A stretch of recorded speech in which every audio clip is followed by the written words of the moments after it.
Assalamualaikum warahmatullahi wabarakatuh. Ketemu lagi dengan saya hari ini di kelas CALL atau Computer Assisted Language Learning.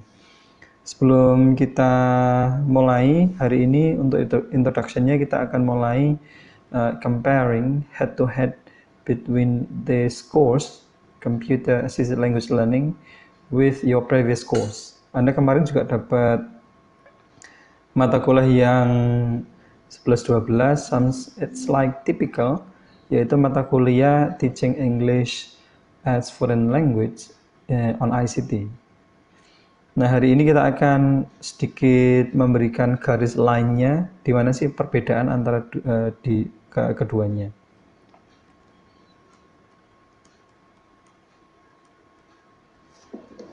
Nah, kalau Anda kemarin belajar TEFL on ICT, itu kemarin kita belajar mengenai something broad, something vast.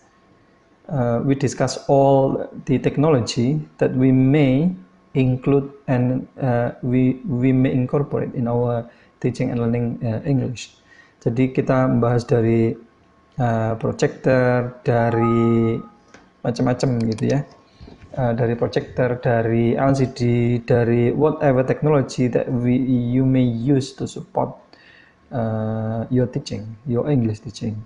Nah, itu kemarin. Jadi kita membahas sesuatu yang luas. Nah, kalau hari ini in this course, in this subject called our Computer Assisted Language Learning, kita hanya membahas something internet based. Jadi something that you can access with computer and then using the internet connections, and that the focus of call. Nah, itu gambarannya mata kuliah kita hari ini as part of the brief introductions. Nah, kemudian untuk hari ini kita topiknya nggak banyak-banyak ya, topiknya hanya 3. Tentang class outline, important dates, call, and introductions. Untuk class outline nanti Anda bisa baca lebih details in my blogs di alamat ini di miftajudinarjuna.blogspot.com. Nanti di sana sudah ada link-linknya. Tinggal kalau Anda menginginkan materi kita hari ini, itu tinggal Anda klik linknya, nanti tinggal download saja.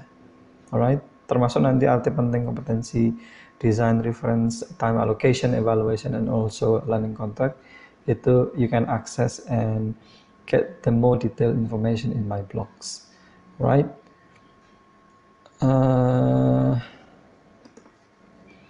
Untuk important dates, kuliah kita ini starting from 22nd February to 9 April 2021. Kemudian nanti ada UTS, mungkin nanti UTS-nya kita akan ganti tugas gitu ya, kita akan ganti tugas menulis. Kemudian untuk kuliah bagian 2, 19 April to 18 June 2021. Kemudian UAS kita tanggal 21st June to 2nd July 2021.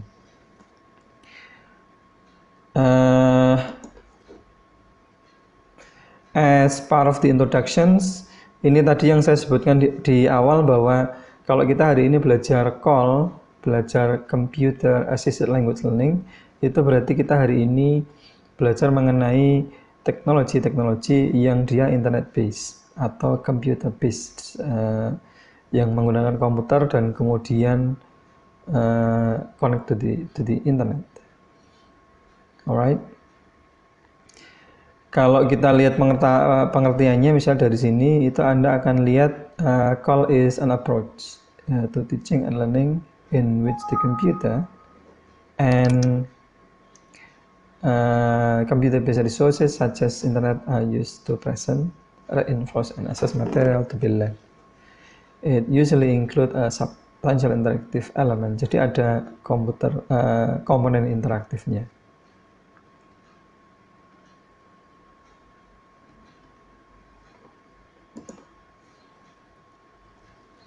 Kemudian fase-fase, nah ini yang akan menjadi tugas Anda hari ini, tentang fase-fase perkembangan call. Kalau kita lihat call ini sudah ada mulai dari tahun 1960.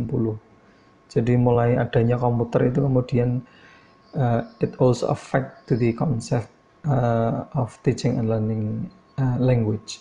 Jadi belajar tidak hanya datang ke kelas, kemudian using traditional method, hanya chalk and talk, kemudian menggunakan buku, tidak. Tapi kemudian ada konsep menggunakan komputer. Phases-nya mulai dari starting from behavioristic, kemudian communicative, and also yang terakhir yang sampai sekarang itu adalah integrative and explorative call. Alright, dan ini yang kita akan jadikan PR Anda hari ini. Silahkan Anda nanti find the reference on this topic about the behavioristic, communicative, and integrative. Nanti untuk details tugasnya seperti apa, I will post in our group. And then next, untuk sampel yang computer based itu Anda akan lihat, dan mungkin kemarin beberapa dari Anda juga sudah mendapatkan ini di kelas TEFL on ICT, karena memang it's a bit overlapping in some part. So in we have discussed something broad, and now we discuss something specific. It means that what we come specific in our discussion today is as part of the big picture. Jadi kalau kita menggambarkan itu ya, hari ini call itu masuk di lingkarannya ICT. Karena kita hari ini membahas yang spesifik. Alright. Nah, untuk contohnya kita bisa lihat di sini we have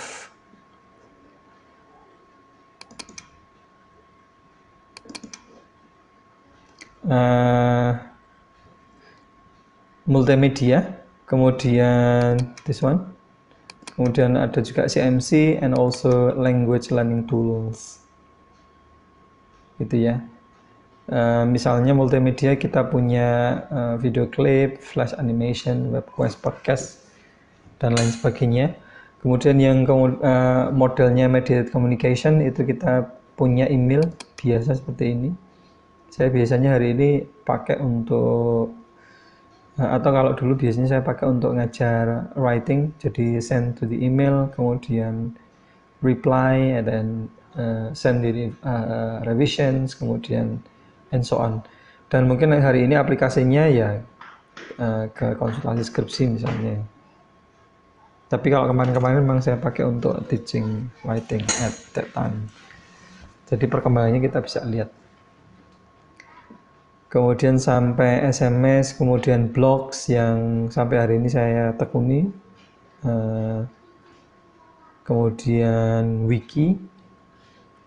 Terus misalnya untuk yang language learning tools, kita punya aplikasi software text to speech, speech to text, kemudian speech recognition yang hari ini sangat-sangat banyak dipakai. Kalau dulu itu ada Windows Speech Recognition, hari ini Anda sudah punya Siri, hari ini kita punya Google Assistant. Mungkin di produk-produk elektronik kita itu mereka sudah they have developed their own speech recognitions, right? Course management system, atau hari ini kita sebut LMS, learning management system, seperti yang mungkin hari ini Anda alami, Anda gunakan, misalnya Schoology, kemudian Google Classroom, kemudian Canvas, kemudian Wiki, Moodle, and so on. We have many. NiceNet, we have many kinds of course management system. Untuk kategorinya kita ada dua. Jadi when we discuss call, we may have these two things about these two categories. Jadi yang pertama adalah software, and then number two is the internet-based activities.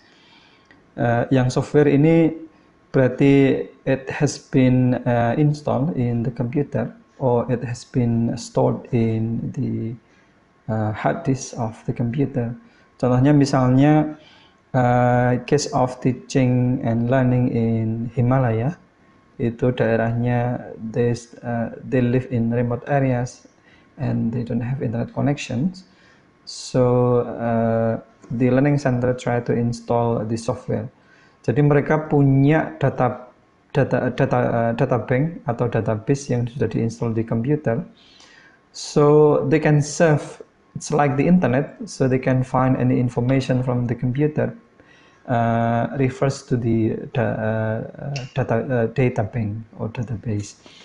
Jadi as the manager or as the organizer, administrator of education in Himalaya, they just make sure that they have enough, quite enough and sufficient information in the computer, install the program and storage the information in the computer, and that's what they do in that area. Nah, kalau kita yang hari ini beruntung ada di Indonesia, kemudian daerahnya tidak remote, we have more or less stable internet connection.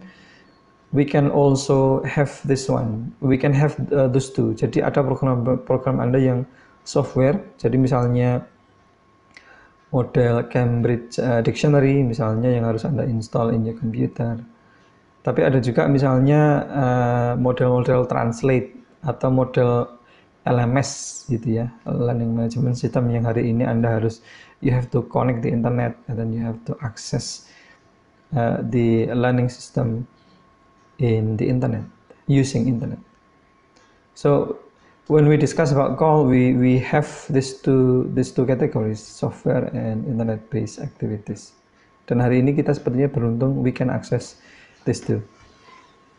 Nanti untuk yang Himalaya, Anda bisa nonton di YouTube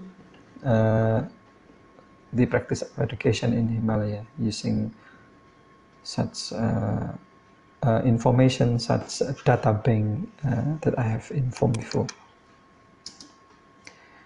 Nah, kalau yang untuk model communications itu ada yang modelnya asynchronous, yang kedua adalah synchronous. Kalau hari ini kelas kita modelnya saya menggunakan semuanya model asynchronous. Jadi we don't have meet in a set time based on the schedule, so I just need to put the information in the form of videos, gitu ya. And then I put the assignment and comment in our forums. Kalau di sini contohnya email, saya tidak menggunakan email, kecuali waktu dulu misalnya I taught writing, I use email for the correspondency. Nah, hari ini misalnya saya menggunakan asynchronous meeting or communication. It doesn't mean that it doesn't have drawbacks. Semuanya punya positive and negative side. Asynchronous ini enaknya adalah you can repeat the videos, you can reread the materials in your preference time. Mungkin Anda yang longgarnya itu malam, kemudian you can read the materials at night. Kalau Anda yang longgarnya pagi, kemudian you can replay the videos in the morning. Mungkin kalau kuotanya malam itu banyak, kemudian you start your studying time at 1 AM in the morning because you have lots of internet connection to play the videos. Nah, nggak enaknya adalah we do not have direct communications and it may not satisfy, fully satisfy answering your questions. Jadi misalnya di forum gitu kan, jawabnya tidak langsung begitu. Itu kemudian kita harus confirm. Right. Tapi saya pikir asynchronous ini adalah appropriate method because most of us may have limited balance of your internet quota, and also some area may not stable in the internet connections.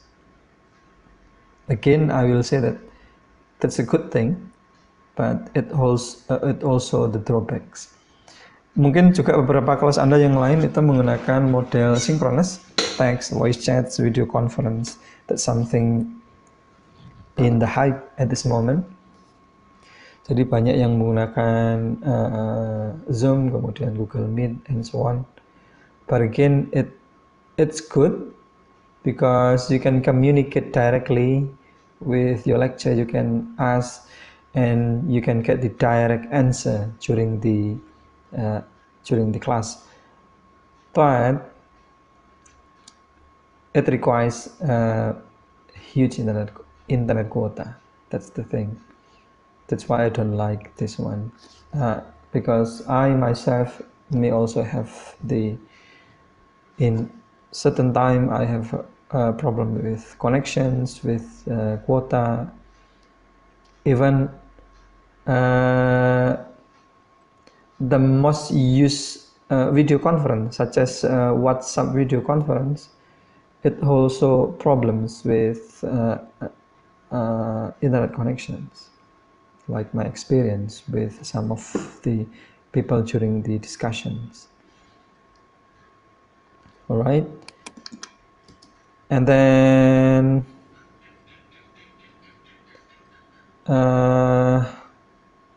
this link, I think it's useful for you. It contains lots of cool tool for school.net. It contains lots of technology that's compiled by many people around the world. So it's like one website and then managed by many people around the world. So they share the experience in this website and then they give it to you. So we can access it as the reference, which technology, especially in our case, which technology based on the computer and internet that's suitable with our context. Alright, untuk tugas Anda minggu ini itu we will flashback to the previous slides. This your homework about the phases of computer language learning. We have behavioristic, communicative, integrative, and explorative. That's the topic, and then the details I will post in our group. And if you have any questions, you may ask in our group. You may also post in my blogs and also in the column under the videos. All right, that's all for the introduction of this course. Enjoy your time, keep safe and healthy, and study hard. Thank you. Wassalamualaikum warahmatullahi wabarakatuh.